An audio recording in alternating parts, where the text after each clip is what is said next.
Yo, what's up? Welcome back to another episode of the SWUS College Football Week 4 Saturday. You guys know the drill. Going to get to as many as I can. Probably not going to get to every single FBS game. All the bets are posted with the spreadsheets and everything on the website as always. Let's get into it. Saturday. I mean, is Cooper Rush worth 2.5 points? I would hope Quinn Ewers put up a decent stat line against Arizona State. If he didn't, we have a real problem. You can say the same thing about Creighton. Okay, they had the one good game against Kansas at home.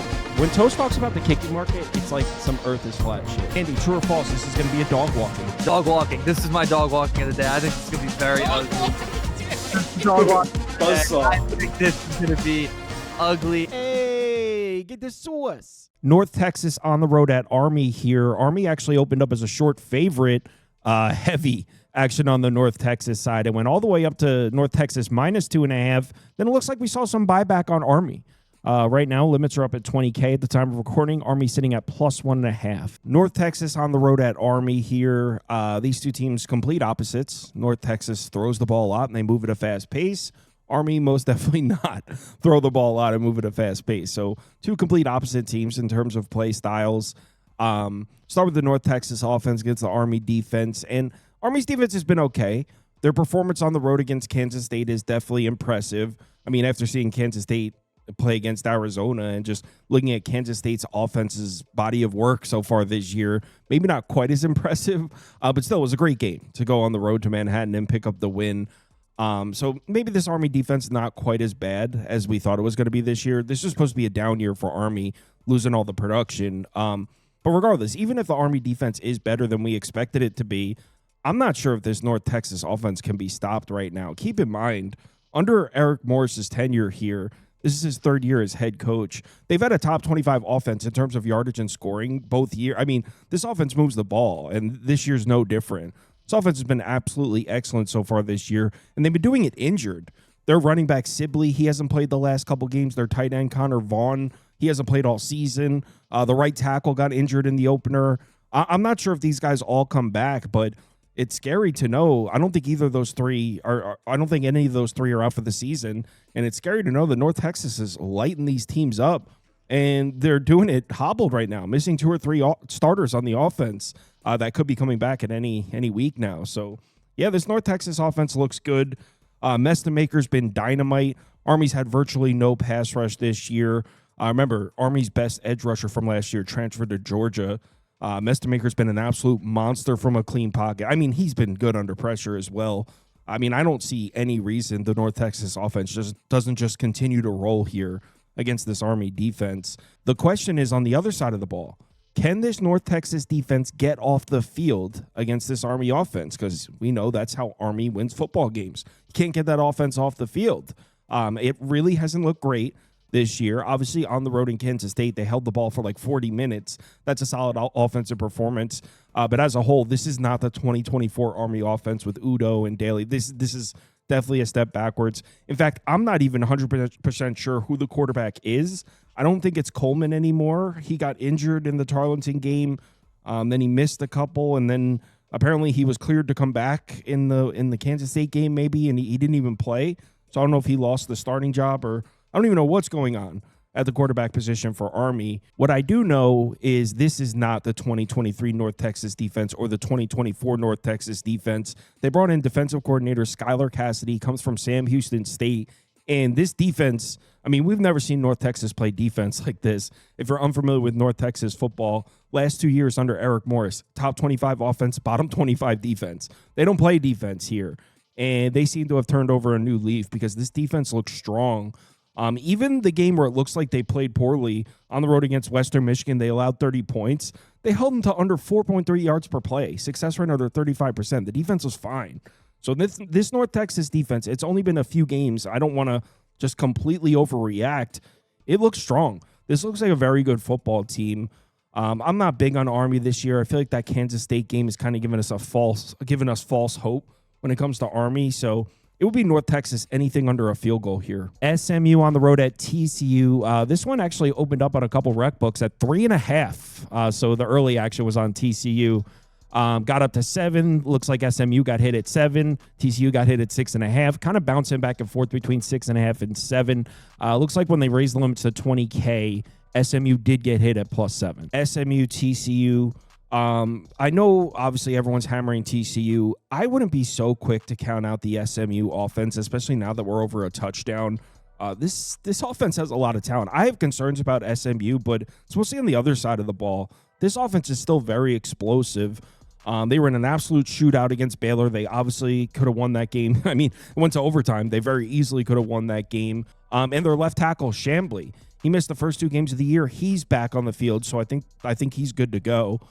Their wide receiver, Jordan Hudson, not sure about his status. He was injured in the opener and hasn't played since, so hopefully they'll get him back sometime soon. But as a whole, a little bit healthier than they were a couple weeks ago on the offensive side of the ball. We know the story with this Baylor game. They put up 45 points, averaged almost 7 yards per play, and lost because Baylor put up 48 points. But again, if we're talking about the SMU offense, in my opinion, they have not even lost a step from last year. I still think this is one of the most explosive offenses in the country, and we're talking about a TCU defense that is definitely better. We saw it in the second half of last year. They started playing some good defense. This is definitely a stronger TCU defense than we've seen in the last few years. We have seen them give up a couple explosive plays, even in the North Carolina game. They blew UNC out, but Gio Lopez did connect on a couple big throws in that game, and we're talking about an SMU offense that, I mean, always is dialing up explosive plays. So I think SMU is going to move the ball. I think they're going to connect on some big plays in this game. This TCU defense is definitely stronger, like I said, but they really haven't been tested this year. I mean, they played North Carolina in the first game with the new coaching staff, the new quarterback, basically a brand new roster. It was their first game, and then they played an FCS program. So, sure, the defense looks great. It hasn't been tested at all. SMU is a major test. So, I think SMU's offense is going to move the ball. I think Jennings could connect on a couple big ones here.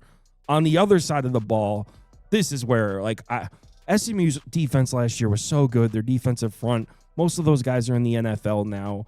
Sonny Dykes has his quarterback back, and it looked so smooth in that North Carolina game. I mean, anyone who watched that, was that the Monday night game? Yeah.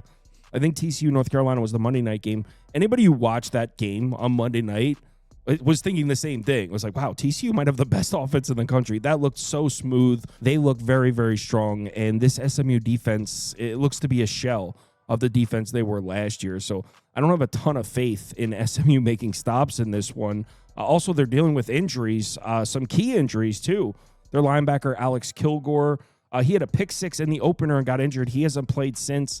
I'm not sure if he's going to be back. And their other inside linebacker is Barker. He's also dealing with an injury. He didn't play in the Missouri State game. So neither of those guys played in the Missouri State game. Those are their 2 inside linebackers there.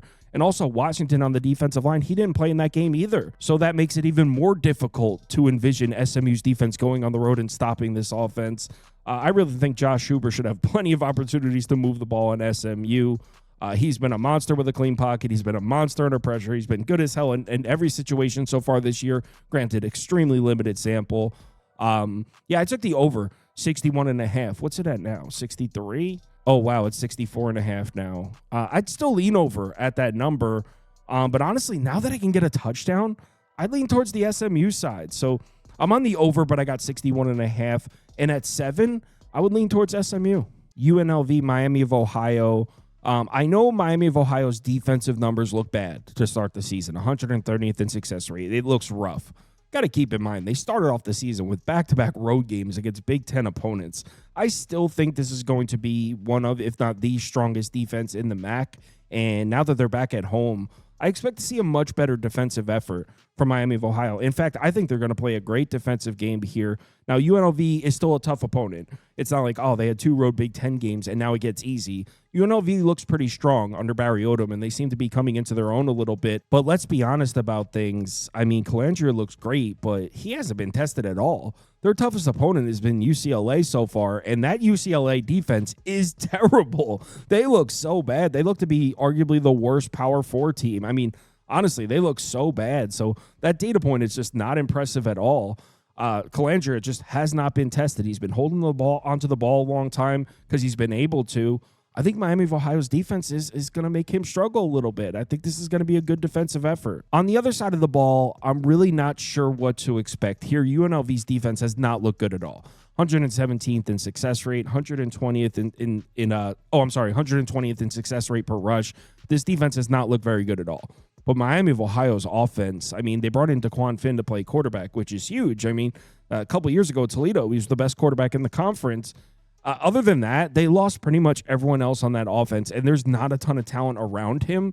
So this Miami of Ohio offense might not be good at all. So something's got to give here.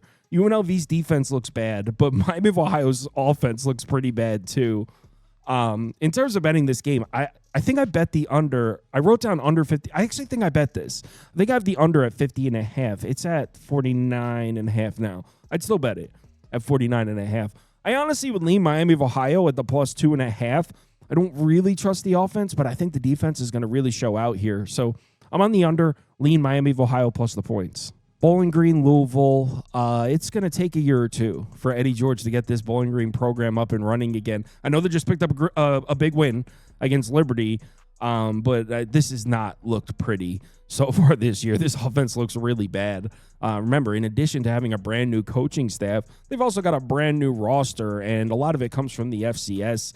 Like I said, the offense it looks pretty rough so far this year. 105th in success rate, 121st in PPA, and even in the win against Liberty, which is a huge win. Not trying to take anything away from Bowling Green for picking up that win. They averaged 4.47 yards per play and a success rate below 34%. By no means was the offense looking crisp in this game. It looked pretty ugly.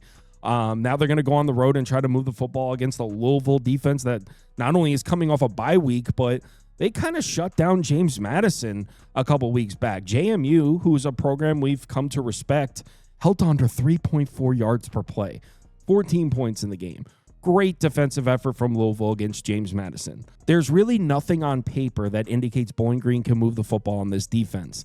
That being said, I did watch that entire Bowling Green-Cincinnati game because I was on Cincinnati minus 20.5. Drew Pine was completing some passes. That was on the road against a Power 4 opponent. And this could be a little bit of a sleepy spot for Louisville. I mean, right after this game, they get right into conference play. They got a huge game on the road in Pitt, Virginia, Miami. I mean, right after this game, they're right into the thick of their ACC schedule. And keep an eye out for Boardingham, the tight end. He transferred in from Florida.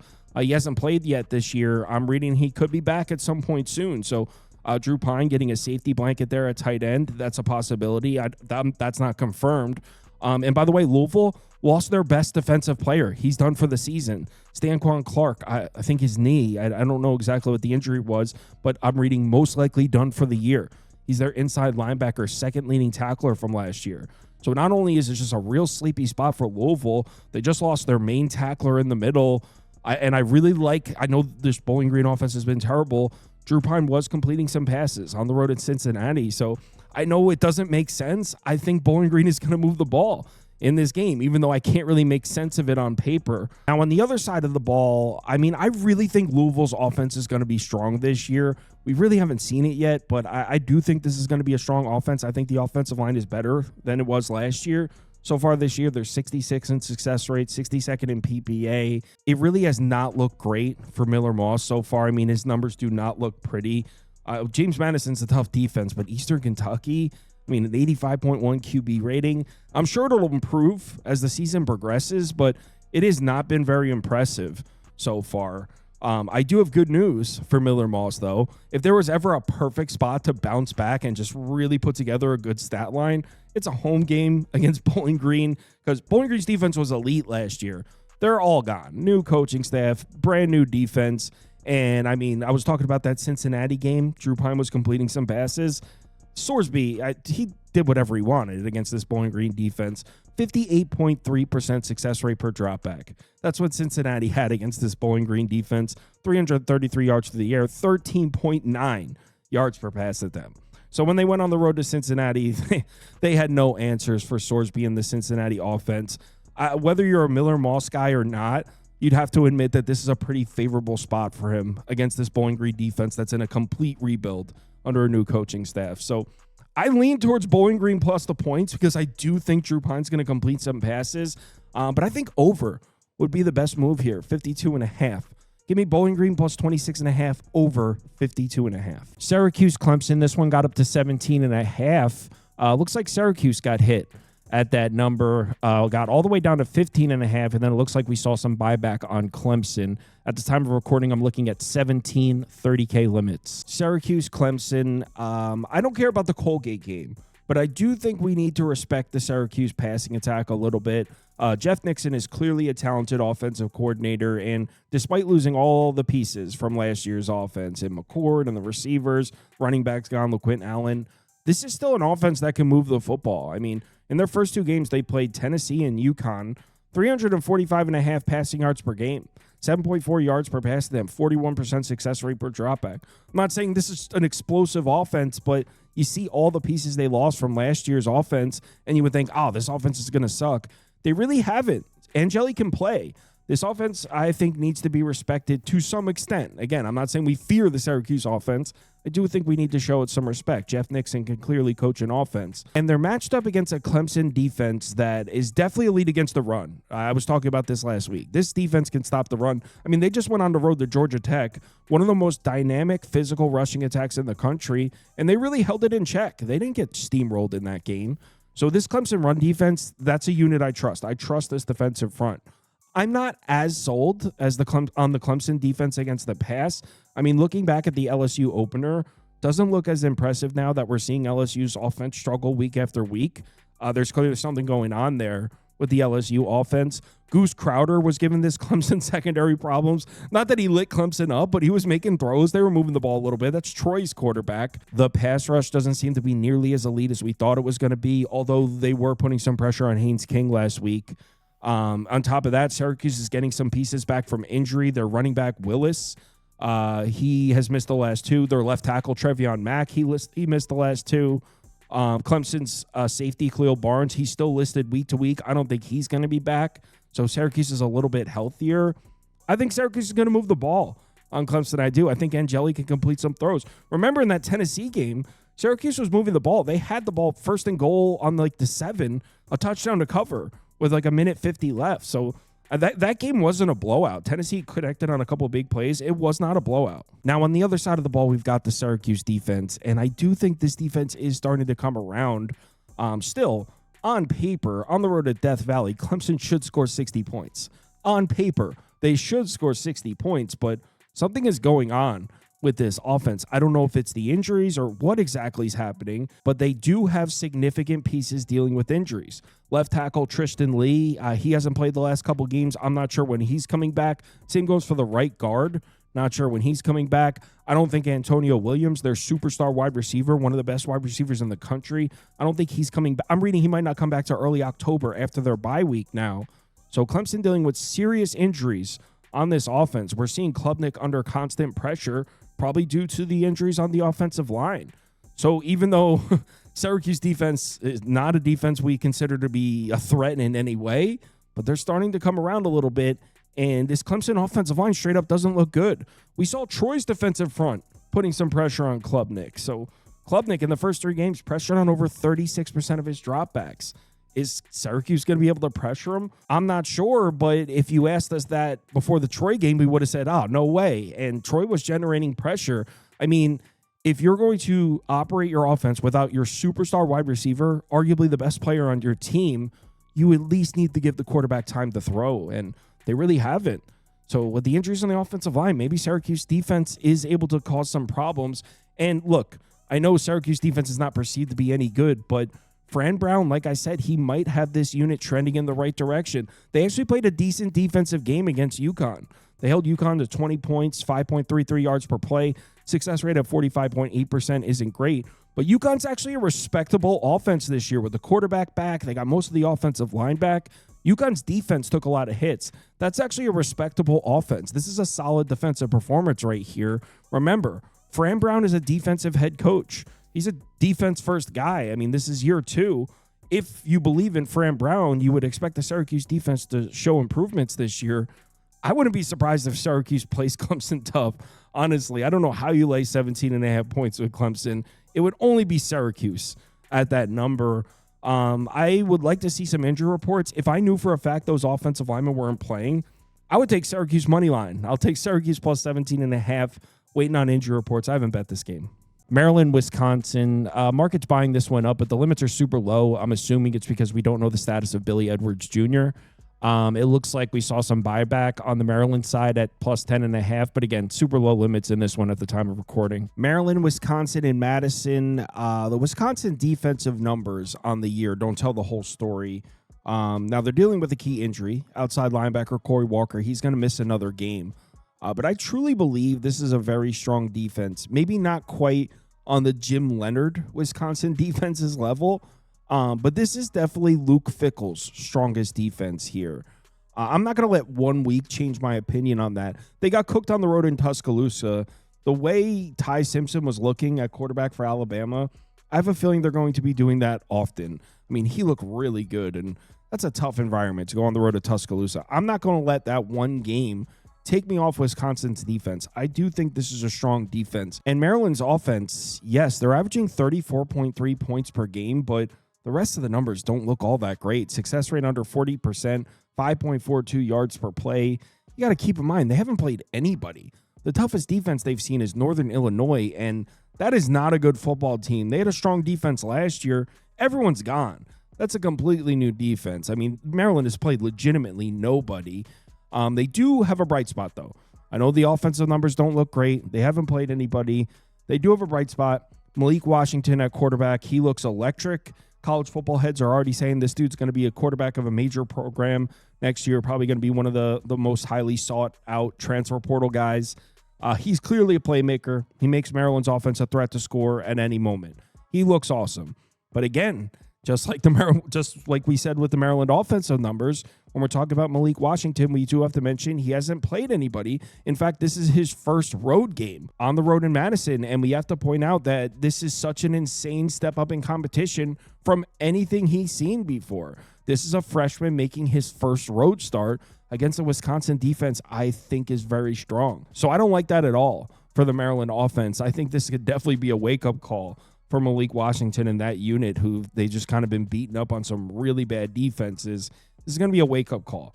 Now, on the other side of the ball, this is where you can sell me some Terps stock. I mean, their defensive numbers look elite. 5th in the college football in success rate, 4th in PPA. Now, obviously, they haven't played anybody, but through their first 3 games, they're allowing 11 points per game, success rate under 27%, under 4.3 yards per play. Yes, against nobody, but how much of a step up in competition is Wisconsin's offense? Remember, I mean, this offense doesn't look good at all. And remember, Billy Edwards Jr. is still injured. They're rocking with Danny O'Neal at quarterback. And even in the Middle Tennessee game, which is the only game where Wisconsin's offense put up formidable numbers, but even the Middle Tennessee game's a little bit misleading. In the third quarter, Middle Tennessee had the ball in Wisconsin territory down 14-10. So Middle Tennessee had the ball in the second half, threatening to take the lead. They were struggling to move the ball against Middle Tennessee. They ran it up there at the end, and if you look at the final box score, it looked like their offense played well. It didn't. They were actually struggling to move the ball a little bit against Middle Tennessee, and if you're not a college football guy, Middle Tennessee is one of the worst defenses in the country. They were on the road in Madison actually making stops against this Wisconsin offense. I don't know how you could lay 10.5 with this offense. I get it. Maryland beats up on bad teams, and then when they get into Big Ten competition, they get smoked. That's how it always goes. I get it. It's a freshman making his first road start on the road in Madison. I would still take Malik Washington over Danny O'Neal. And this Maryland defense, even though they haven't played anybody, they look like they might be strong. It pains me to say this because I hate this Maryland team, but at 10.5, it would only be the Terps. I mean, you could have got on Wisconsin early. I think there were 7s early in the week, but at 10.5, it would only be the Terps. Give me Maryland plus 10.5. Also, give me under 44.5 for this one. Texas Tech is on the road at Rice-Eccles. This is an awesome one. Looks like we saw some Texas Tech money at the +4. Pretty much been sitting at a flat 3. Limits are now up to 40K on this one. So sportsbooks seem pretty comfortable at that Utah -3 number. Texas Tech, Utah, what a game here. This is such an underrated game. I mean, the Big 12 is a circus. You can't make any bold declarations, but as of right now, you'd have to think it's between these two teams and Iowa State are the 3 top dogs there to win the conference. Again, it's Big 12 football. You can't make bold declarations because anything could happen. But these are 2 of the guys up top, Texas Tech, Utah. The problem is we don't really know much about either team. Neither team has really been tested at all. A road game at UCLA was supposed to be a test for Utah, but looking back at that data point, it doesn't look very impressive considering UCLA is embarrassingly bad. So I actually don't know how impressive that data point is against UCLA now that New Mexico went into the Rose Bowl and beat UCLA up bad. New Mexico with a brand new coach and an FCS roster. So looking back at Utah beating up on UCLA, I don't even know if that's that impressive of a data point anymore.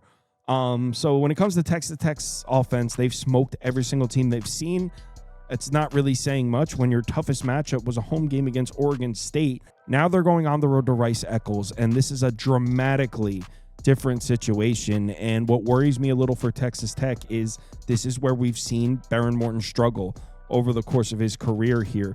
We know he can cook these defenses up at home in Lubbock. We've seen him do that last couple of years, but in harsh road environments, under pressure, this is where we've seen him struggle. This is where we've seen him turn the ball over. And this building is going to be nuts. And this Utah defense, although they haven't really seen anybody, it looks pretty impressive. So, yeah, I'm worried about Behren Morton because over the course of his career, the last 2 years at Texas Tech, this is where we have seen him struggle. This Utah defense has looked absolutely elite so far this year. I mean, again, against nobody, kind of like the Behren Morton numbers. They haven't played against anybody, but 32.1% success rate, under 4.1 yards per play. Yeah. It looks pretty good. This is supposed to be the strongest Texas Tech offense we've seen in the last few years, and this is a Utah defense that did take some hits in the front seven, so it's tough to say what's going to happen, but as a whole, this is, on paper, this is tough for Texas Tech. We're going to see. This is where we have seen Behren Morton struggle. Now, on the other side of the ball, kind of the same story. I mean, both of these units are putting up absolutely elite numbers. Neither has really been tested at all. The UCLA data point means nothing for Utah because that UCLA defense it's worse. It's worse than Oregon State's defense. It's truly that bad. So that data point means nothing. Neither of these units have been tested at all. Utah's offense looks every bit as dominant as advertised. I mean, it looks like Beck and Dampier. It looks like they're still playing Mountain West opponents, which they kind of are. 45.7 points per game, 60.7% success rate, 6.5 yards per play. And the same goes for Texas Tech's defense. They're allowing 11.7 points per game, 3.67 yards per play. I mean, both these units, absolutely practical joke numbers. As far as betting this game, I really don't know what to do with this one. This is an awesome game that's probably not being talked about as much as it should. It's going to be one of the most fun games to watch of the day. I understand why everyone's laying the points with Utah. It looks like you could have got a 2.5 early in the week. I think the game goes over the total. It's at 57.5 now. You could have got a better number early in the week. So my pick for the game is the over. I think I'm going to bet Texas Tech at the plus 3.5, but I want to be clear, not because I think this is a good bet at 3.5. I think the number's a little too high, so I would lean Texas Tech, but I understand why you would fade Behren Morton in this road environment. I think I'm going to bet Texas Tech because I'm going to have this game on my main TV. And I'll have this one on the main TV over SMU TCU. This should be electric, and I want to have some rooting interest. So give me the over. Give me Texas Tech plus 3.5, but I'm just doing some gambling. Arkansas, Memphis. This is another one where some rec books open this up. You could have got Arkansas at like -3 or something like that early. I think Scoop got a -3 or -2.5 or something crazy. Got up to 7. It's kind of been bouncing around. Got down. It looks like there was some Arkansas money at -7. Looks like there was some Memphis money at +8 when the limits raised to 20K. Looks like a flat 7 at the time of recording, 30K limits. Arkansas, Memphis, and the first question we need to ask with this one is this Memphis defense for real? Because they're off to a really strong start, 45th in success rate, 27th in PPA, and they're going to have their hands full against an Arkansas offense that looks explosive. Look at these Memphis pass rush numbers so far this year, putting consistent pressure. They're sending a lot of blitzes, top 25 in blitz rate. Now, Taylor Green's been excellent, and I'm not saying he can't handle pressure, but he usually does it with his legs. If you look at his yards per pass attempt under pressure, just 2.8. So he doesn't really throw when he experiences pressure. He uses his legs. So a Memphis pass rush that has been generating consistent pressure, sending a lot of blitzes, maybe take the passing attack away from Arkansas. I'm kind of just speculating here. I don't know if that's an actual possibility. We do have to keep in mind who Memphis has played when they're putting up these numbers. Chattanooga, then Georgia State and Troy. And honestly, Georgia State was throwing the ball a little bit on Memphis. So maybe a little bit of fool's gold here when we're talking about the Memphis defensive numbers. I got to say, I do not love this scheduling spot, though, for the Hogs. I mean, you got the first ever in-state rivalry against Arkansas State. Then you immediately go to Oxford to play Ole Miss. Then you got this random non-con road game against Memphis. Then you immediately play Notre Dame, and then you're right into the heart of your SEC schedule. This is by far the least meaningful game remaining on the Arkansas schedule. So in terms of a possible flat spot or a sleepy spot, could be that for Arkansas. And honestly, on the other side of the ball, I mean, who's to say Memphis can't score points in this game? This Arkansas defense doesn't look good at all. They had some nice looking numbers earlier in the year when they hadn't played anybody. Ole Miss was carving up this Arkansas defense with a D2 quarterback last week because Dawson Simmons was banged up. He ended up leaving the game. They brought in their backup quarterback who was a Division II quarterback last year. He was carving Arkansas up. So even though I'm not a big Brendan Lewis fan, I don't think he gives Memphis, I don't think he gives Silverfield and this Memphis offense the same flexibility that Hennigan did, but he can use his legs. And I mean, he's got to be better than a Division II quarterback. So yeah, I think Memphis is going to be able to move the ball in this game. And I got to say, I'm kind of up on this Memphis offense right now. I really thought going on the road against that Troy defensive front was going to be a problem. We saw that Troy defensive front give Clemson problems. Well, Memphis went on the road and was running the ball in that Troy defensive front without issues. They controlled that game start to finish. So I'm kind of up on this Memphis offense. I completely understand why this number got nuked early. You could have got this at close to a field goal if you jumped on the opener. It's at 7.5 now. It would only be Memphis at this number. It's gone way too far. I get it. If it was 4.5, it would probably be a pass, but at 7.5, got to be Memphis. Memphis plus 7.5. UAB Tennessee, and on this side of the ball, the UAB defense against the Tennessee offense. I mean, Tennessee can literally name their number in this one. UAB has legitimately one of the worst defenses in the country. They opened up the season against Alabama State. That's an FCS program, and the UAB defense got absolutely lit up in that game. 42 points, 56.3% success rate. I mean, Alabama State, an FCS program, ripped this defense up. This is truly one of the worst defenses in the country, and they're on the road in Knoxville against Joey Aguilar and the Tennessee offense, who was just piecing Georgia up.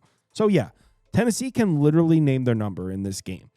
The question is going to be on the other side, because as bad as UAB's offense is, as bad as UAB defense is, their offense is looking pretty good. Is UAB going to be able to move the ball in this Tennessee defense? I know you might think the answer is definitely not, but ever since they made the quarterback change when Dilfer switched over to Kitna halfway through last year, this offense has looked significantly better, and it's off to a strong start. Dilfer's kind of got this offense rolling. 26th in success rate, 28th in PPA. They just went into Navy, which, granted, Navy doesn't have the strongest secondary, and this is a passing offense, so it might have been a favorable matchup for them. But, I mean, 6.88 yards per play, 321 yards through the air in Annapolis. It's a solid data point right there for the UAB offense. This offense looks pretty good. This is definitely a sneaky, strong group of five offense, especially a passing attack. And we're talking about a Tennessee defense. Look, it's an SEC defense. Obviously, it's way more talented than the UAB offense, but they are still missing both of their starting corners who were out in the Georgia game. And this Tennessee defense, it's not like they're setting the world on fire. They're 83rd in success rate, 83rd in PPA. We saw Syracuse moving the ball in this Tennessee defense. So I think UAB is going to be able to score points in this game. Maybe not early. I think the way to play this one would be wait until Tennessee jumps out to like a 21-0 lead and then try to grab like a UAB plus 49.5 live. Because I do think this UAB defense, this UAB offense is able to get the ball in the end zone a couple times in this game. So as far as my pick at the current number, what is it, 39.5? Yeah, there's a 40.5. Give me UAB plus 40.5. If Tennessee jumps out to an early 21-0 lead, I might take UAB plus a huge number. So UAB plus the big number in this one. Oregon State, the Civil War, not much of a war. The Ducks are laying, 5 touchdowns? Ducks are laying 35.5 points in this one. Honestly, the first thing that jumps out at me here is the pace. We got two of the slowest paced teams in the country so far. These numbers are going by seconds between snap. Oregon State is 131st. Oregon is 105th. Does that mean we bet the under?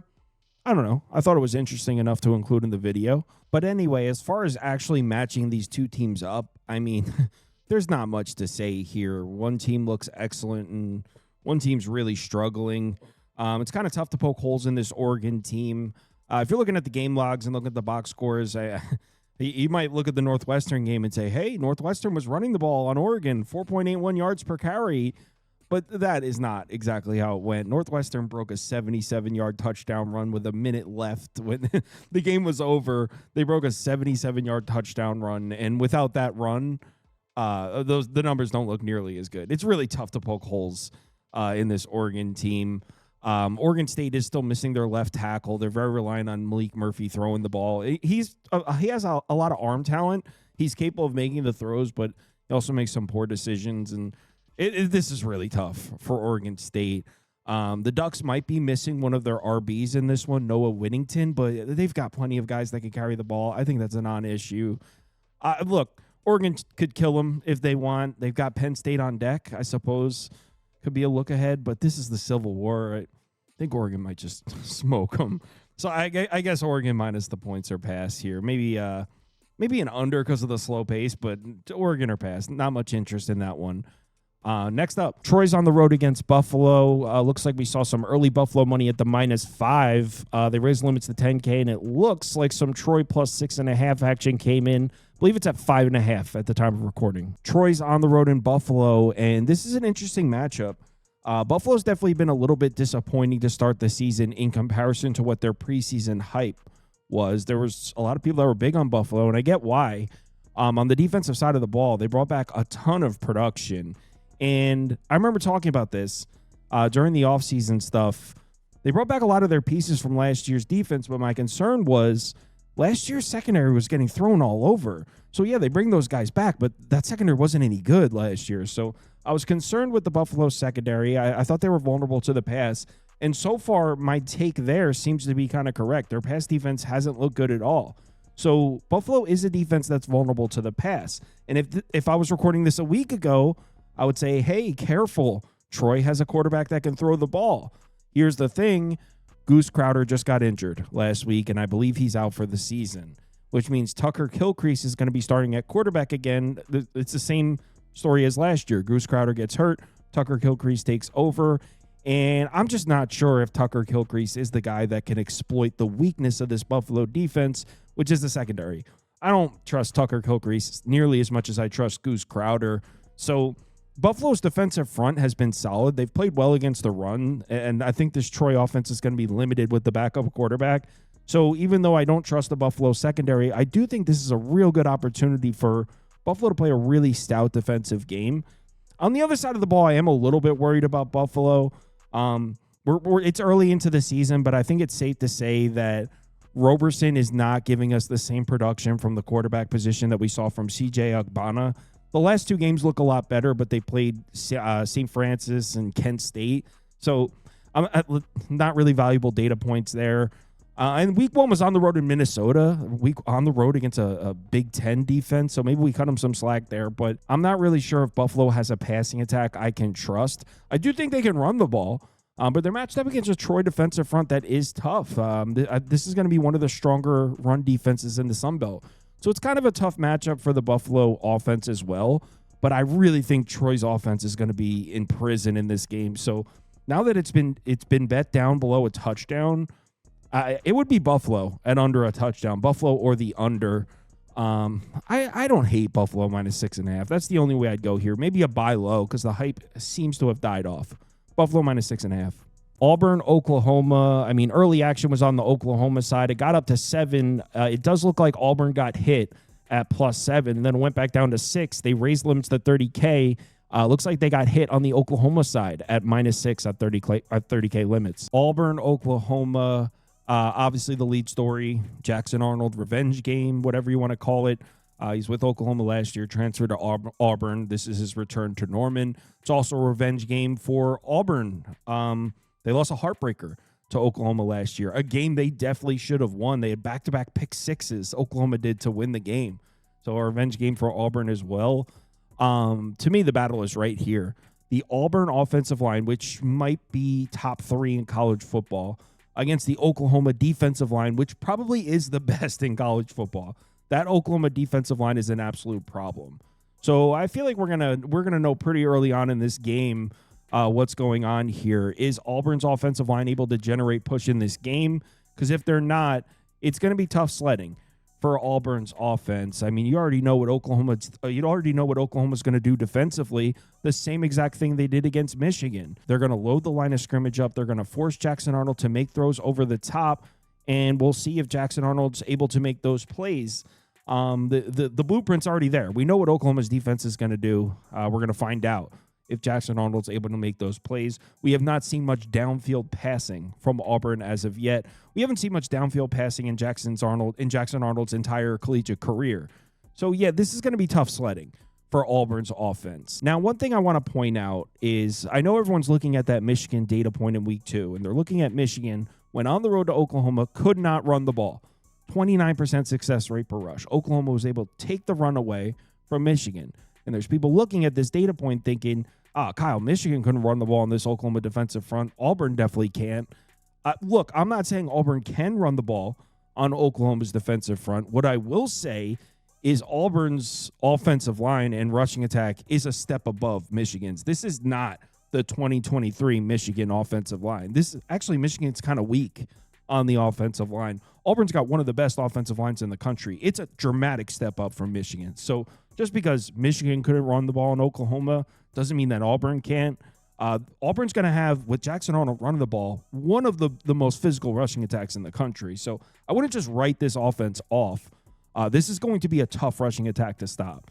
So just because Oklahoma stopped Michigan's rushing attack doesn't mean I think they can stop Auburn's. Look, Auburn's going to struggle offensively. I just wouldn't write them off. That's all I'm saying. But honestly, I can get with all of that. Clearly, there's sharp action coming in on the Oklahoma side. It seems like most influential action is coming in on the Oklahoma side. So I'm in the minority. I'm on the Auburn spoilers. And I'm not even arguing. I'm not even saying Auburn's offense is going to go in and just move the ball up and down the field on Oklahoma. I'm not even saying that. I'm just saying I have the same questions about Oklahoma's offense. It seems like the market is being blinded by a few really cool Mateer highlights and Mateer being thrown around in the Heisman Trophy talks. It seems the media, the Mateer mania that's taken over Twitter and the college football world is blinding us from the fact that all those questions we have about Auburn's offense, Oklahoma has a lot of the same questions. I mean, in that Michigan game, the Oklahoma offense didn't look all that great. Mateer had a couple awesome highlights. He didn't have any run support. Oklahoma had 138 yards rushing in the game. Mateer had 74 of them. I mean, Oklahoma couldn't run the ball. They don't have support from the running back position. I don't think they're going to be able to run the ball on Auburn's defense. Remember, Oklahoma lost their center for the season, Troy Everett. He got injured in the opener. He's out for the year. So this is a hobbled Oklahoma offensive line. And I just think everyone seems to have forgotten Oklahoma had a terrible offense last year. Terrible offense. The offense looked great against Temple. Looked not that great against Michigan. It was okay against Michigan. The defense really won the game, not the offense. I just don't understand why we don't have the same questions about Oklahoma's offense. Why? Because Mateer has really cool highlights. Because he's jumping up the Heisman polls. In terms of the Oklahoma offense, I'm not sold on this offense. And in terms of bodies of work here, I mean, yeah, a home win against Michigan, great data point. Great win for Oklahoma. I think a road win against Baylor is more impressive. Auburn went on the road to Baylor, a very explosive offense. I think Baylor might be better than Michigan, and they went on the road. So I don't understand a home win against Michigan with a freshman quarterback making his first career road start. That's the most impressive thing in the world. But going on the road and beating Baylor, one of the most explosive offenses in the country, that's not as impressive. I don't really understand why we don't have the same questions about the Oklahoma offense. I'm not sold on this offense because Mateer has cool highlights. I think he's turnover prone. I think he can throw a pick or two in this game. He threw a bad one against Michigan. So I think the fact that this is at a touchdown is kind of crazy. Look, we saw Baylor making some explosive plays against Auburn's defense. I'm sure Mateer's going to make some. And if you want to tell me Oklahoma's better than Auburn, okay, I'm not even going to push back. This line should be 4. The fact that this is at a touchdown is crazy to me. I don't know what we've seen that would lead you to believe Oklahoma's a touchdown better than Auburn. Auburn was better than Oklahoma last year. They were the significantly better team. What have we seen to put Oklahoma a touchdown above Auburn? I think Auburn gets their revenge. I think they're live in this game. This reminds me a lot of the A&M Notre Dame game last week when I thought the number was way too big, and sharp's kind of like Notre Dame. Obviously, I got the win there. I don't like to make a habit of disagreeing with people that are sharper than I am, but clearly college football heads like Oklahoma here. I'm not seeing it. I think Auburn's live. I think they can win outright. Michigan, Nebraska. Initial action pushed this number up to Michigan -2.5, and it was there for a few days. Looks like they did take some Nebraska action. I think it's down to 1 now. So it looks like when the limits went up to 20K, 30K, looks like the money has been coming in. The later money has been coming in on the Nebraska side, unless there's an injury I don't know about. Michigan, Nebraska. We all saw what happened in Oklahoma a couple weeks back. I was just talking about it in the last game. Oklahoma took the run away from Michigan. They forced Underwood to make throws. You got a freshman quarterback making his first road start, and it was successful, obviously. Oklahoma didn't blow them out or anything, but they were in control of that game start to finish. So you might think, oh, the blueprint is laid. That's how you beat Michigan. Take the runaway, force Bryce Underwood to make throws, force him to beat you over the top. You might think, oh, the blueprint's laid. Why doesn't Nebraska do the same thing? And I honestly think that's what they're going to try to do. I'm not sure. This is not the 2024 Nebraska defensive front. They had a very strong run defense last year. Most of the pieces are gone. That's the area of the team that took the most hits for Nebraska is they lost most of their defensive front. So I'm not sure if Nebraska has that same strong run defense they had last year. The only valuable data point we have for Nebraska so far this year is week 1 on the road in Cincinnati. And credit to Nebraska. That's a big road win there. Great win on the road in Cincinnati. The defensive front didn't look very strong. I mean, Cincinnati averaged almost 7 yards per carry in the game. Cincinnati, that's a pass-first team. Now, maybe Nebraska didn't really prep. Maybe they didn't think Cincinnati was going to come out and run the ball. But 202 yards rushing, 70% success rate per rush. If you're having trouble holding Cincinnati's rushing attack down, I think Michigan's going to be just fine. Keep in mind, outside of the Oklahoma game, in Michigan's other 2 games, they average over 295 rushing yards per game. So even though we saw Oklahoma take the runaway from Michigan, I don't know if Nebraska has the pieces on the defensive front to do the same thing here. I like the Nebraska offense this year. I think the defense is going to take a step back. So I think we're going to see Michigan move the football in this game. Keep in mind, this is no longer Bryce Underwood's first road start. This is now his second road start. He's had a couple games experience under his belt. I think we're going to see the Michigan offense look significantly better in this game than we did in the Oklahoma game. But on the other side of the ball, this is where I think Nebraska can surprise us. Nebraska's got a very strong offensive line this year. They brought a few pieces back, and the transfer pieces they brought in are very strong. I think their offensive line is upgraded significantly from last year, and Dylan Raiola is no longer a freshman. He's now a sophomore with a much better offensive line. So I think this Nebraska offense is going to be strong this year, and I really don't know what I think about the Michigan defense. I don't know how elite this defense is. I think we're all looking at the Oklahoma game and thinking, hey, this is a solid defensive effort on the road in Oklahoma. 5.5 yards per play, 45.9% success rate. I mean, they held Oklahoma's offense in check. And, I guess they did, but how good is Oklahoma's offense? This is arguably the worst offense in the SEC last year. I know Mateer has some cool highlights, but I think the hype surrounding Oklahoma's offense is getting blown out of proportion. I'm not sure how impressive this performance is for Michigan. And I don't think it's crazy to say Nebraska's offense is every bit as explosive as Oklahoma's, maybe even better. Remember, Raiola was the guy last year. He's now a sophomore with a better offensive line.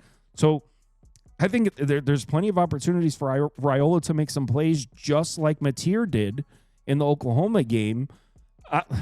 Look, I really don't know what to do with this one. I'm rooting for Nebraska. I'm a Matt Rule guy. This is his 3rd year. Really want to see it work out. I've been in many arguments. I was just talking about this in the live show. I've been in many barroom debates, barroom type debates where Matt Rule did not get a fair shake with the Carolina Panthers. I think he's a great coach and really want it to work. So I really want Nebraska to win. So for this video, I'll pick Nebraska +2, but I don't know. I don't think Michigan should be favored on the road, but I'm not jumping at the opportunity to bet Nebraska at a short number against Michigan either. So give me Nebraska. Great game to watch. I don't know if there's an edge here. I really don't know. Kent State's on the road in Tallahassee, and I mean, it's Kent State on the road in Tallahassee. How in-depth of a breakdown do you really need here? Obviously, you're going to see green on one side, red on the other. Drew DeShields has actually been nice when given a clean pocket. There's something. Probably irrelevant information in this matchup. I'm not sure how many clean pockets he's going to have to throw from on the road against Florida State. Credit to Kent State. They almost grabbed themselves a conference win last week as a 3-touchdown underdog. They almost won outright against Buffalo. So maybe Kent State is slightly better than we originally perceived. Remember, Kent State was projected to be the worst team in the FBS. It actually wasn't even a close second. So the fact that they almost won this game means maybe Kent State's better than we thought. But, I mean, on the road in Tallahassee, what are we even doing? Look, I don't even want to talk about this game anymore. Florida State's got a short week. They immediately go to Virginia, and they get into conference play immediately on Friday night. So maybe you could say look ahead spot, flat spot. 45.5 is a huge number. I guess Kent State plus 45.5. I'm not betting this. NC State Duke. This was at 2.5. Got bet up on the Duke side early. Got up to 3.5, and then it looks like they got hit on the NC State side at 3.5. It's now sitting at a flat 3. We're up to 30K limits. They seem pretty cool at that Duke -3. Actually, hold on. Did this drop to 2.5? This might have just dropped. No, it's 3. Pretty much 3 across the board. You can find a juice 2.5. NC State on the road at Duke. So I took Duke last week, plus 1.5. Closed at 2. Sharp move. So market didn't agree with the bet, and the market was right on this one. Tulane jumped out to an early lead, and Duke just could not get back into the game. That now makes 2 games in a row where this Duke secondary, man, the defensive line did their job. I mean, that's 2 games in a row where the defensive line for Duke played great. They shut the run down and generated pressure on the quarterback. In the last 2 games against Illinois and Tulane, I mean, the past defense numbers look terrible. Look at the pressure rate, over 41%. The defensive line did their job. They shut the run down, and they put pressure on the quarterback. The secondary just can't seem to make plays and cover anybody right now. So you might think, oh, man, this is a really good matchup for C.J. Bailey then, because in comes NC State with a superstar quarterback who's just an explosive play machine. So you might think, oh, this Duke secondary is struggling. C.J. Bailey's going to make some big plays on them. And I do see the logic there, but I actually think Duke's defense is in a really good situation here. The difference between Illinois and Tulane and now NC State is Illinois and Tulane, they have the threat of the run. Illinois' got an elite offensive line. Tulane's been running the ball all season. Retzlaff can use his legs as well. Well, so can C.J. Bailey. But NC State, they do not really pose a threat on the ground. They've played an easy schedule so far, and they are not really running the ball efficiently. So I think that puts Duke's defense in a very advantageous position because I don't think they have to respect the run at all. The way their defensive line is playing, I think Duke's able to take the run away from NC State without overcommitting. I think the defensive line alone could take the run away from NC State. And in my opinion, that puts Manny Diaz in a really advantageous position in terms of calling plays on the defensive side of the ball. I think he's able to put C.J. Bailey in some really uncomfortable situations here. Remember, in the last 2 games, Duke lost these games. They weren't getting run on. That's Illinois and Tulane. I mean, those are good rushing attacks. Illinois' got one of the best offensive lines in the country. Held under 3.5 yards per carry. 32.5% success rate per rush. So I don't think NC State's going to run the ball in this game, which means C.J. Bailey's going to have to play hero ball, and Manny Diaz knows that's exactly what NC State needs to do. So I could see C.J. Bailey turning the ball over a couple times in this game. I think we're going to see Duke's defense step up in a major way. And on the other side of the ball, I mean, this NC State defense looks terrible. I know you look at the overall season numbers, it doesn't look that bad, but who'd they play? ECU? I mean, they're 132nd in explosive play percentage allowed. And Mensa and this Duke offense, they've been generating some big plays. I haven't been impressed at all with this NC State defense, and I'm starting to question whether they even still have that same identity. I mean, the head coach is still there, but remember, Tony Gibson, the defensive coordinator that's been with NC State the last 6 years, he left. He took the head coaching job at Marshall. So I don't know if NC State still has that same physical defense we've seen the last 5 or 6 years. I mean, this defense does not look good at all. And on the road in Duke, I mean, Duke lost the last 2 games. Look at their offensive numbers in those games. 4.6 yards per carry, 43.9% success rate per rush. Look at the passing numbers. 7.6 yards per attempt, 45.1% success rate per dropback. I mean, over 334 passing yards per game. The offense is moving the ball. They turned the ball over 5 times against Illinois, and Tulane jumped out to an early lead, which, by the way, I think Manny Diaz just got out-coached early in that game because Tulane came out throwing the ball. And honestly, I think Manny Diaz was expecting Tulane to come in and run it. So I think Manny Diaz just got out-coached in that Tulane game early in that first half. So I'm on Duke. I know it's disgusting after they cooked me last week, but you know what? It's about to get even more disgusting because I'm on Duke -3, and it just got bet down to 2.5 a couple hours ago. So not only am I going right back to Duke, the market hates it. So I'm on Duke. Not only am I on Duke again, I got a bad number. Let's go, Duke. I'm on Duke -3. Northern Illinois, Mississippi State. The question we need to ask in this one is the Northern Illinois defense for real? Because they have some excellent-looking defensive numbers on the season. And is that for real? Can we trust that? We know the Northern Illinois offense it's awful. I mean, it's bad. It's one of the worst offenses in the country. They're 134th in yards per play. 134th in yards per play. It's only been a couple games, but it's been terrible. Through the first 2 games, and granted, Holy Cross is one of those games. The other game is Maryland. They've played Holy Cross and Maryland. They're averaging 4 yards per play, 31.6% success rate. This offense looks terrible against Holy Cross and Maryland. Now, I know Mississippi State has not been a defensive program, but this is year 2 with the new coaching staff. And look at the first 2 games here against Southern Miss and Arizona State. This is not scrubs. They're decent opponents there. Southern Miss was a road game in a harsh environment. 18.5 points per game allowed, under 4.3 yards per play. The defense looks pretty good. Remember, this is year 2 with the new coaching staff, and they brought back a lot of production on the defense. They also brought in a couple key transfers. By no means am I sitting here telling you that Mississippi State is going to have a good defense. I'm just saying it's way better than last year's, and it looks pretty strong to start the season. Not to mention, the energy surrounding that program right now is just excellent. They have a ton of confidence. Mississippi State thinks they're about to go on a run, and who am I to say otherwise? So I think Mississippi State's defense is going to shut Northern Illinois down. I think they have one of the worst offenses in the country. On the other side, Northern Illinois' defense that Maryland game was impressive, and I'm not trying to take that away from them. This was a very strong defense last year. One of the best defenses in the MAC last year, but they lost almost everybody. So I don't really care about the Holy Cross data point. Is that the game they played against Maryland? They played an elite defensive game. Was that really Maryland dropping the ball, or did Northern Illinois just reload and replace all of their starters and are great again defensively? Because I was looking when we did the offseason episode, I was looking at the new pieces that were starting on that Northern Illinois defense. It's some FCS talent. It's guys without experience. So maybe Northern Illinois just did the best job reloading their defense ever. But personally, I lean towards this defense isn't nearly as good as these numbers indicate. And the way this Mississippi State offense is playing on the road in Starkville, I mean, they played Southern Miss and Arizona State. I think both teams, that's not even a hot take saying both teams significantly better than Northern Illinois, but the offense looks crisp. Blake Shapen's healthy. Yeah, I mean, Mississippi State did lose their right tackle. He's out for the season. So they're missing an offensive lineman, but he was out in he didn't play in the Arizona State game either, and they still moved the ball and won that game outright as a 7-point underdog. But now on top of that, the backup right tackle, his name is Albert Reese. He was starting in Blake Steen's spot. So Blake Steen out for the year. That's the right tackle. Albert Reese was starting in his spot. He's questionable. He might not play. So that's going to keep me off this game. They might have the third string right tackle playing for Mississippi State. I talked to a couple of people that like Northern Illinois in this one.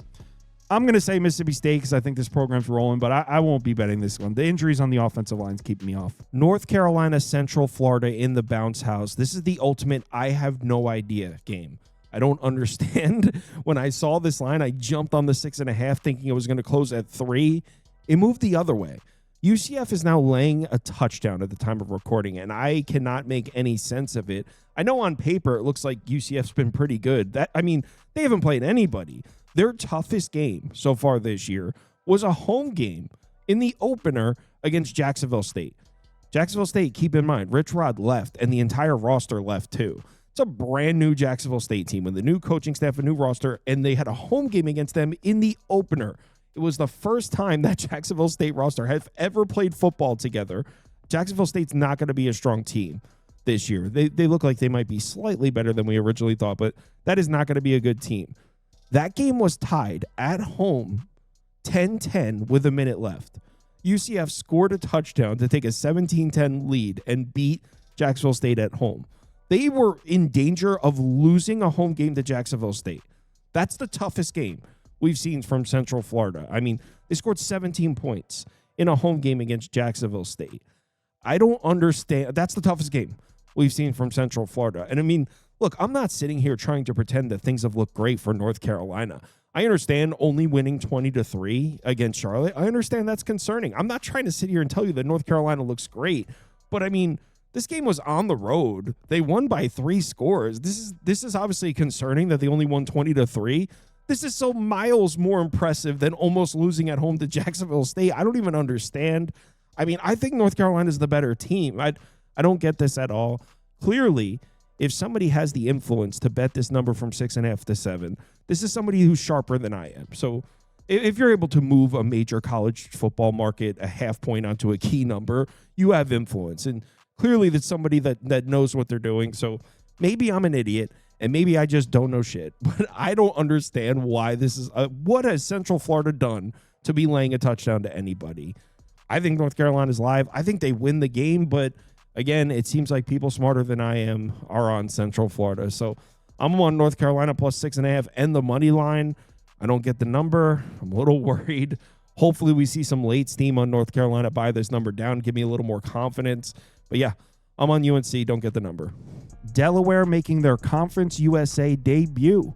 Their first FBS conference game. They're going on the road to FIU, and look, they might have themselves a player here. If you haven't been following along with Delaware football, their starting quarterback goes down, I believe, on the second series of the season.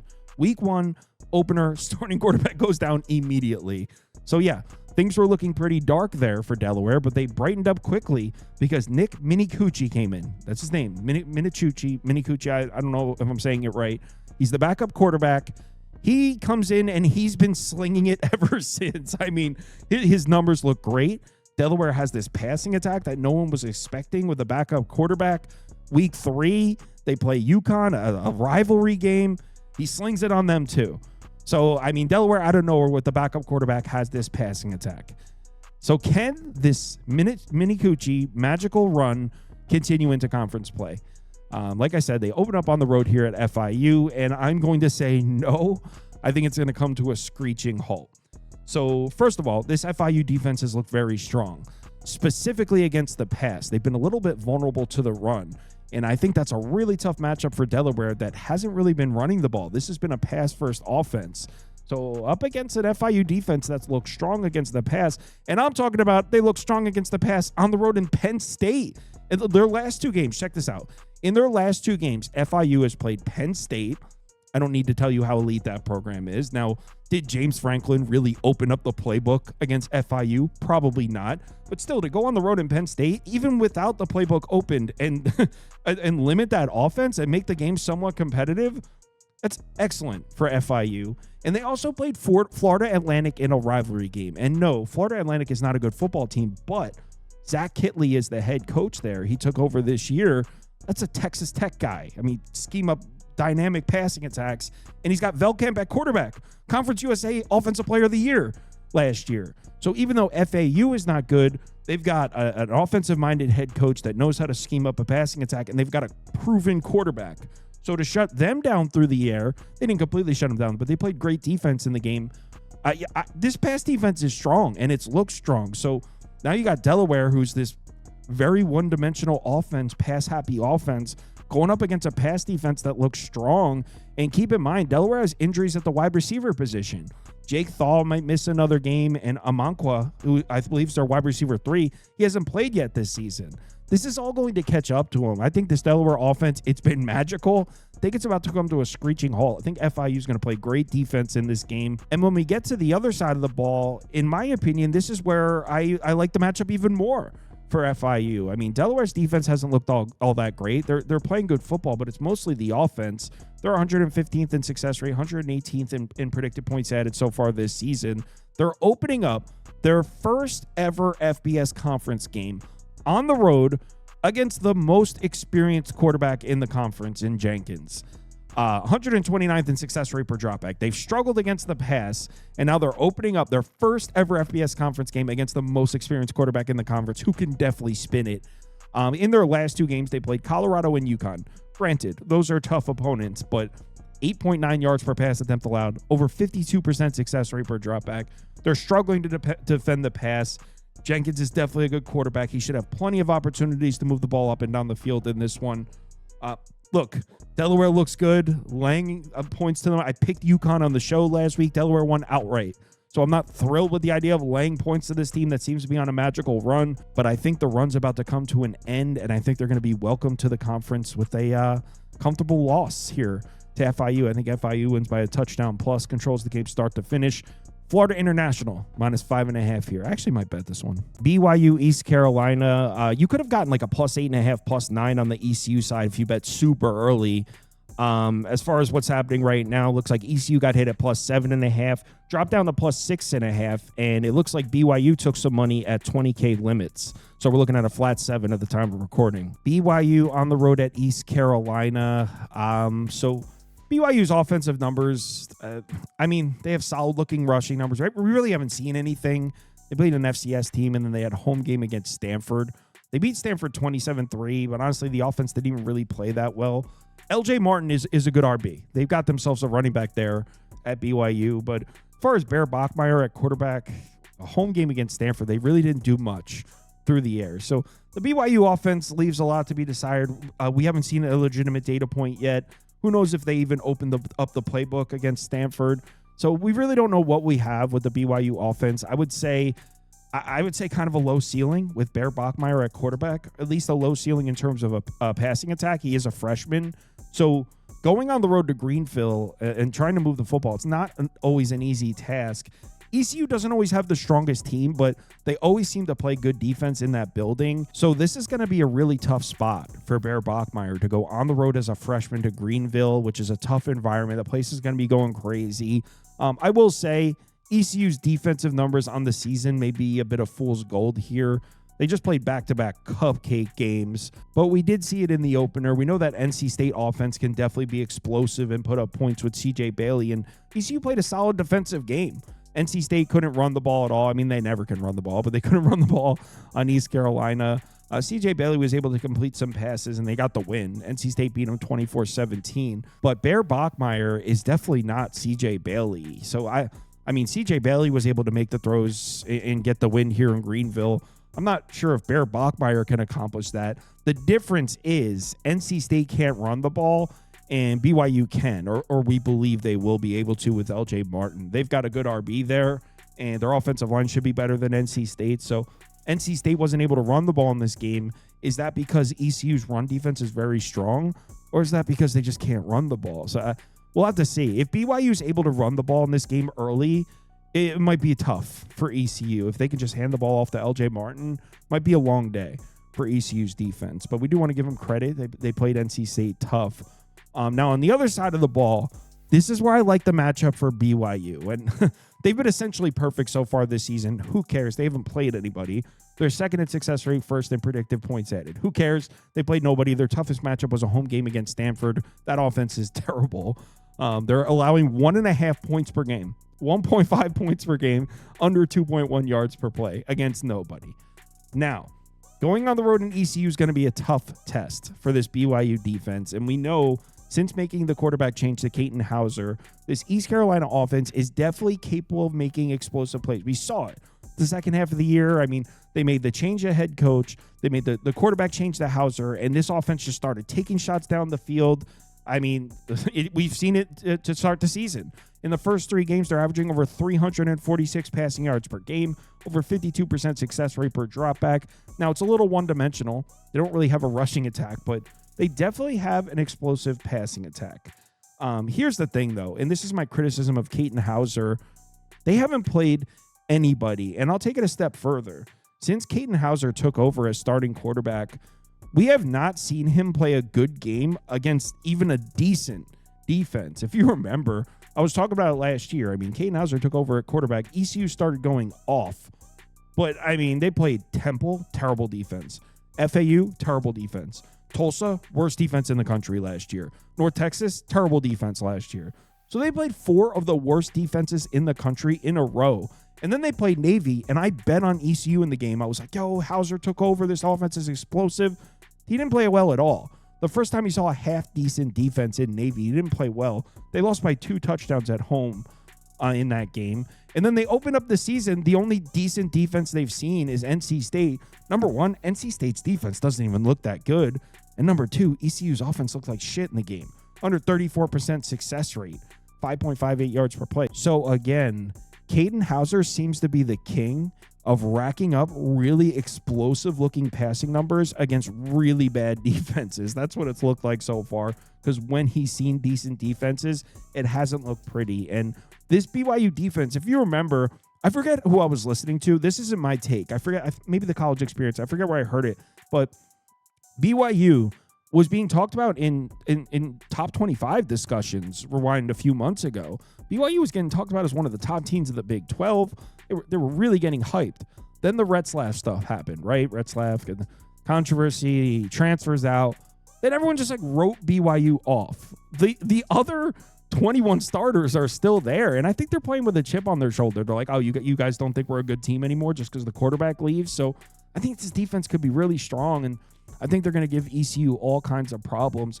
I know the Sharps are all over East Carolina in this one, and I'm not trying to lay 6.5 on the road with a freshman quarterback. I won't do it, but I do think BYU can control the tempo of this game with the run, and I think Caden Hauser is going to struggle. So give me the under at 49.5. If BYU is handing the ball off and running the game early, ECU might be in a situation if they're forced to play from behind. So yeah, give me the under 49.5 in this one.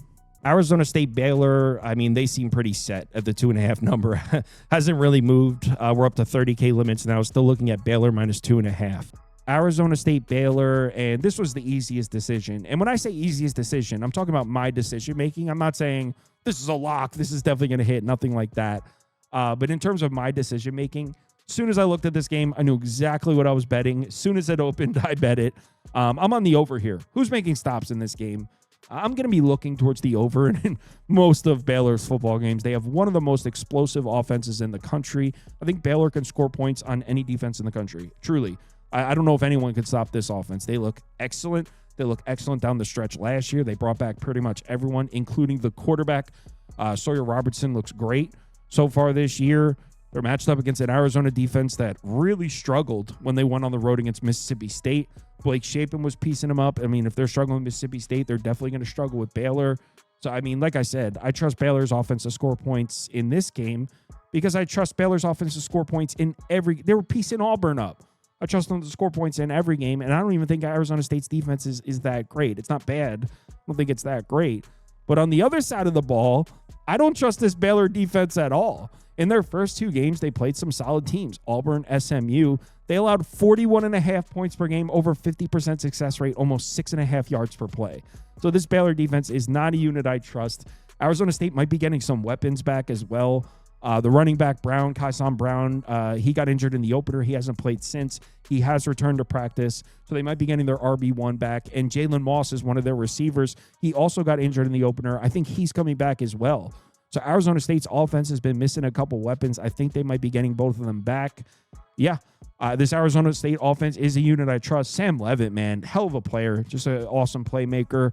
So, yeah, who's making stops in this game? I got the over 56.5. What's it at right now? Sorry, I should have looked before. It's at 60.5 now. Honestly, I wrote down in my notes I'd play it up to 64. So, yeah, I don't see many stops in this game. Over. Louisiana, Eastern Michigan, and, man, Chris Creighton just can't catch a break. They're hit with the injury bug again. I mean, the lead story for Eastern Michigan all last year was injuries, and same story again this year. They've got some key injuries they're dealing with. As far as this matchup, look at this battle here. The Louisiana offense against the Eastern Michigan defense. Louisiana 125th in success rate to 132nd for Eastern Michigan. Who is going to win this battle? Louisiana's offense really doesn't look good in the post-Wooldridge era. Remember, their quarterback from last year, Wooldridge, was excellent. They went to the Sun Belt Championship game. I believe he's now Drake May's backup on the Patriots, so he's gone. And the quarterback they brought in to replace him was Walker Howard. They brought him in through the transfer portal. He's out for the season. He got injured right away. So they're really thin at quarterback. They've had this freshman starting, Daniel Beal. and it hasn't been good. He actually, I think he had 5 passing yards in the Missouri game. 5. Literally 5, not 15, 5. 5 passing yards in the game. He also couldn't throw the ball in McNeese in his 2 starts. These are starts in these games. He's averaging 45.5 passing yards per game. So, yeah, they're having serious quarterback problems there at Louisiana. Now, you might say this is a beautiful matchup, though, because they're playing Eastern Michigan, and Eastern Michigan's one of the worst defenses in the country so far this year. They couldn't even make stops against the LIU Sharks, and that's true. I mean, in their first game, 3 games, look at these defensive numbers. They're terrible, but Daniel Beal couldn't even make throws against McNeese. So, I mean, what's going to give here? Is Eastern Michigan going to play a good defensive game, or is Louisiana going to have a passing attack? Now, Louisiana should be able to run the ball in this game. They were running the ball successfully in a couple of their games, and I'm sure they're going to be able to against this terrible Eastern Michigan defense. There may be some good news, though, for Eastern Michigan. Jermarion McNulty, that's their best defensive player, by the way. That's their team captain. I believe he's a safety. He hasn't played yet this year. He's missed the entire season. He was finally listed as questionable last week against Kentucky. He didn't play. But the fact that he was listed as questionable means he might be getting close to coming back. And if he's on the field, Eastern Michigan's defense immediately becomes better. And the other captain, so McNulty hasn't played yet this year. He's a captain. And one of the other team captains is Mauchin, the linebacker. He didn't play in the Kentucky game either. So if both these guys are able to play, and I was struggling to find updated injury reports, so I can't confirm if they're going to play. But if both of those guys are able to play, Eastern Michigan's defense immediately becomes better. No, it's not a good defense, but it might not be practical joke bad. And at home against a team that doesn't have a quarterback that can throw the ball, maybe Eastern Michigan can play decent defense. Decent defense would be a dramatic improvement from the defense they're currently playing. Now, on the other side of the ball, this is where Eastern Michigan's actually respectable. They've got Noah Kim at quarterback. They can move the football. They can score points. They're actually moving the ball on the road against Kentucky. They couldn't stop anybody. They were actually moving the ball against Kentucky. We have seen the offense look all right. They're matched up against Louisiana defense that it's tough to get a feel for. They played really well defensively in their first 2 games, but they opened up the season at home against Rice. Rice has a brand new coaching staff, a brand new roster running the option offense. And yeah, the offensive numbers for Rice don't look good, but they won the game outright. So they didn't even beat Rice. And the other game was against McNeese. So I don't think this is a good defense here, Louisiana. It wasn't a good defense last year. I think these two, the numbers here from the first 2 games are kind of fool's gold. They didn't look good at all in the last game, Louisiana's defense. So I think Eastern Michigan at home won't have problems moving the ball in Louisiana. But again, there's injuries on this side of the ball for Eastern Michigan as well. 2 injuries to the offensive line. Mickey Rolinski, he hasn't played yet this year. I can't find a status on him. And Joshua Anderson's their right tackle. He didn't play in the Kentucky game either. So key injuries on this side of the ball as well for Eastern Michigan. Look, I don't think Louisiana should be laying points on the road against anybody with their current quarterback situation. So it would only be Eastern Michigan. Maybe if I get an updated injury report, lets me know at least one of those offensive linemen is going to play. Give me those couple defensive pieces. Then, yeah, I think Eastern Michigan wins the game.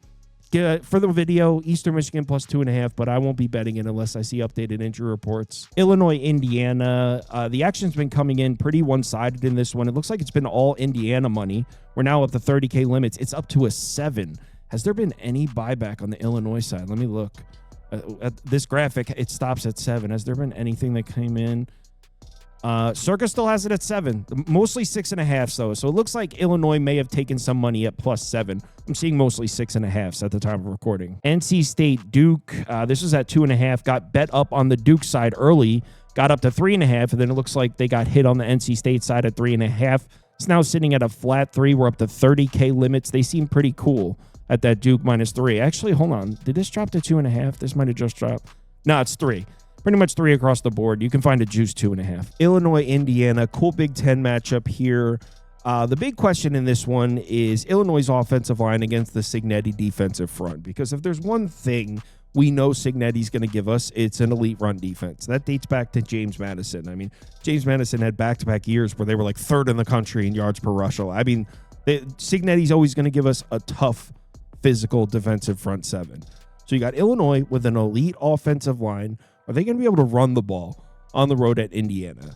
And honestly, I think you have to point towards no, because we already saw this Illinois team go on the road and play a tough defensive front in the Duke game. They won the football game, but they weren't able to run the ball at all. 2.93 yards per carry, success rate per rush under 37%. So they were unable to run the ball on the road at Duke. I doubt they're going to be able to run the ball on the road at Indiana. So how did Illinois win that game on the road at Duke? And there are two reasons here. One is the fact that Duke turned the ball over 5 times. The turnover battle was 5-0. That'll do it. When your opponent gives you 5 turnovers, sure, that's going to put you in a position to win the game. But the other reason, Luke Altmyer, man, he played great. And if you're an Illinois fan, you're loving what you're seeing out of Luke Altmyer, because last year in the big games, at the Penn State game, the Oregon game, we saw Luke Altmyer making mistakes, putting the ball in harm's way. This year, Luke Altmyer is doing 2 things at a very high level. He's getting the ball out quickly, and he's handling pressure extremely well. And you love to see that. If your quarterback's got to go on the road, might not have run support in a harsh environment, you want him to make quick decisions, get the ball out quickly, and not put the ball in harm's way. He has a 0% turnover-worthy play rate this year. So for a guy that was putting the ball in harm's way last year, he's been extremely safe with the football. He's been making the throws. He's also been dynamite from a clean pocket. So Luke Altmyer's been excellent. And when it comes to Luke Altmyer, I got to say, we were talking about this on the live show the other night. Is there any quarterback in college football, any active quarterback that's played in more harsh road environments than Luke Altmyer? This dude played at Duke, at Nebraska, at Penn State, at Oregon, at Rutgers, at Kansas, at Minnesota. That's a crazy college football career to have all of those road starts under your belt. I mean, is there any quarterback active in college football that has more tough road starts than that? I mean, maybe Garrett Nussmeier at LSU. He's been the starter there. He started a lot of games, so maybe Nussmeier. But, I mean, as far as handling harsh road environments, I don't know if there's a more seasoned quarterback in college football than Luke Altmyer. So you like that, because they're about to go into Indiana, and he might not have run support. So even though I don't expect to see Illinois running the ball in this game, I do think we can count on Luke Altmyer to make the throws, just like he did in the Duke game. Now, on the other side of the ball, I mean, we really don't know anything about the Indiana offense yet. I mean, the numbers look excellent, but they haven't played anybody. They've scheduled a real cupcake schedule so far this year. They're averaging 52 points per game, but who cares based on who they've played? They did open up the season against Old Dominion, and honestly, it was a shaky game. Old Dominion covered the number. They even had an early lead there, but I really don't know. I mean, Indiana averaged 7 yards per play on this Old Dominion defense, and it was the first game of the season. And now looking back, seeing Old Dominion's body of work grow, Old Dominion's kind of a problem. That's a strong Sun Belt program there. So I don't really even know. It's the first game of the season. Old Dominion's pretty good.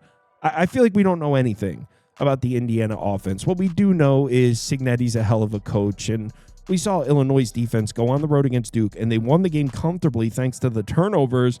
But, I mean, 6.95 yards per play. That's what they allowed in that game on the road at Duke.